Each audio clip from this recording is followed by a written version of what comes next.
And now an example of type 2 slowly changing dimension transform update processing. Starting with an empty transform table, we'll input 6 successive batches, capturing the typed view input and the resulting transform table output for each batch to an Excel spreadsheet. I won't talk until I'm done, and we'll try to do it as quickly as possible. We'll go over the results afterwards.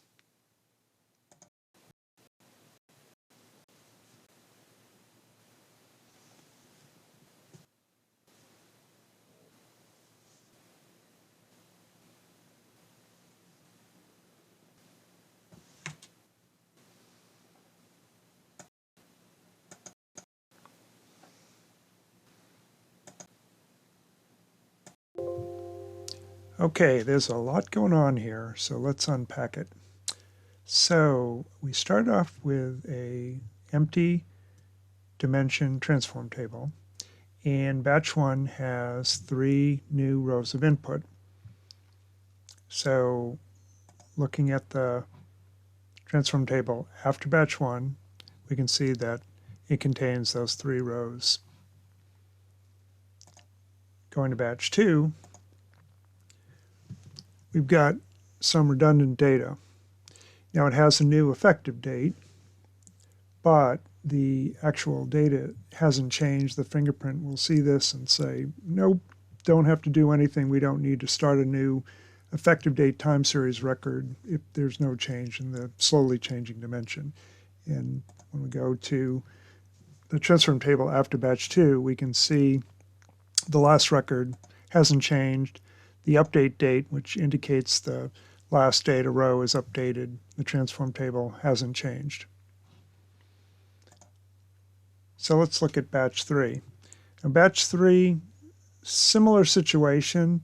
We've got a redundant record where there's no change between the source data and the transform data, even though it has a more current effective date than the last effective date in the transform table. We also have another redundant record with a greater effective date, which doesn't make any sense at all, and we're just going to ignore that. Again, the fingerprint processing takes care of all of this. So we go over to the transform table, and we can see we still have the last record in the time series with a 9/30 effective date. It hasn't changed, timestamp hasn't changed.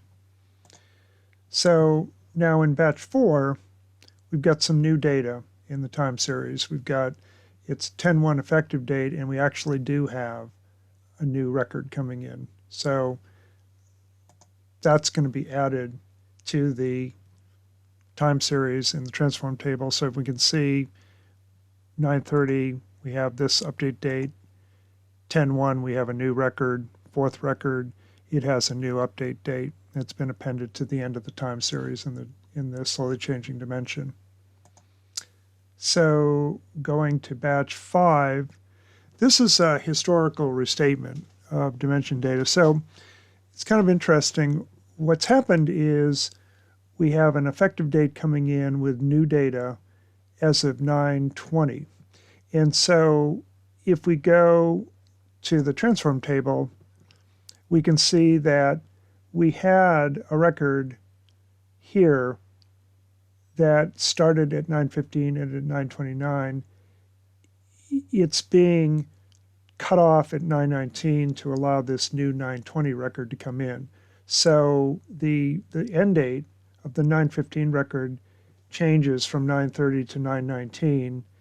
The update date reflects there's been an update to that record in the transform table. The new record comes in 9:20 to 9:24 end date, and then we have the other new record that's coming in at 9:25 with an additional update.